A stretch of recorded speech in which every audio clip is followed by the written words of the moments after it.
Hey guys, Brian here with the Forest to Farm Project. As you saw in a previous episode, pulling one or two wires down an insulated wall is not very difficult, but when you go to pull multiple wires or small wires like a garage door or door chime wire, it can get a bit more complicated, and that's where a pull wire really comes in handy. That's what's coming up next at Terry's Old House.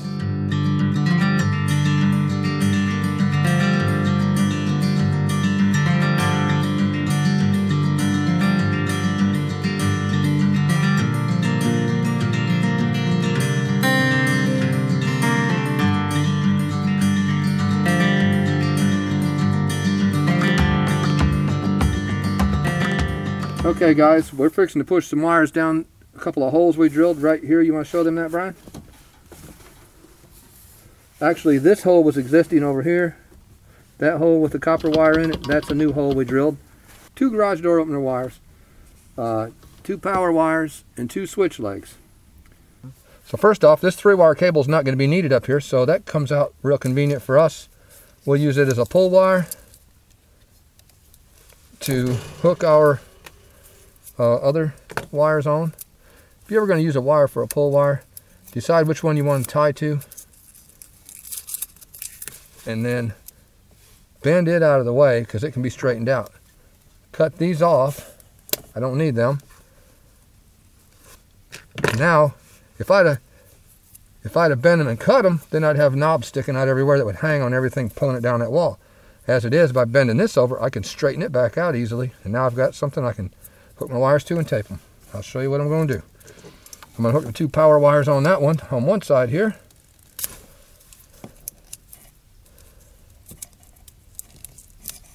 If I can get it to strip.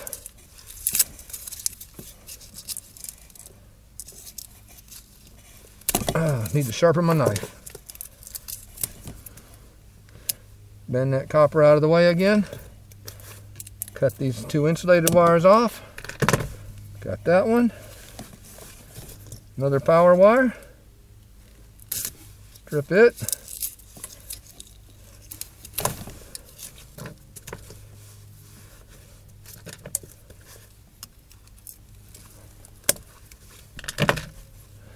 Here's our pull wire. Make a little loop in that. Make sure that these wires are loose enough. Again, it's a big mess up here. That's not why it's not a good time to be showing you really what we do too much. We will show you how we get this wire down that wall though. Hook these 2 through here.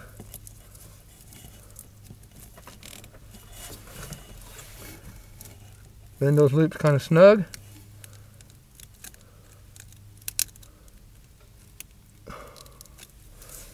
We've also got 2 garage door opener wires and a doorbell wire that have to go down that hole. Hopefully this will all go down there all right. I think we got it under control though.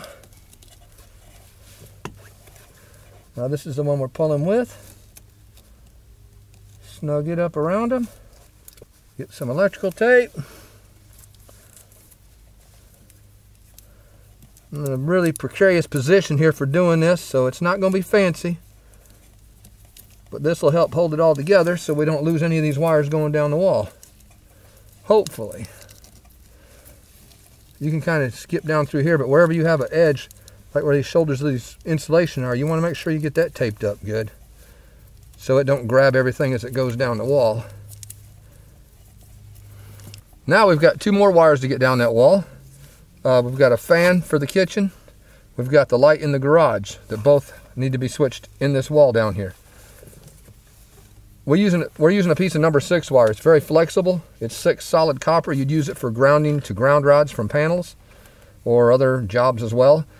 But this works out really well because you can shove it down through the insulation, and because it's small diameter and it's stiff, you can just work it down through there and the other guy can find it, and then you send it on down. So we're going to tie these 2 wires to that in the same manner as we did with the other wire here. This wire is a bit more hefty, so it takes a little bit heavier set of pliers to bend the loop in it. We'll go ahead and get that started into a closed loop. Keep that as straight together as possible. If it flares out to the side, you can take your pliers and straighten it out a little bit. But that gives you somewhere to hook these wires into.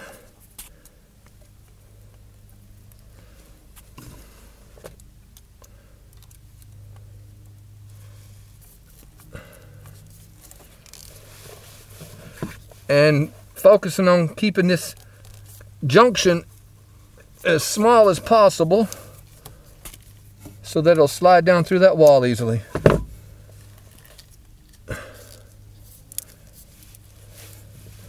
Now that point on that one is big, so you want to tape it up pretty good so it'll slide through everything. Otherwise it'll tear everything in the insulation up going down the wall.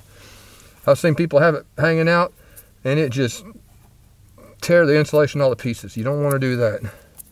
So I put a couple rounds of tape right there first and then just work it on up this wire.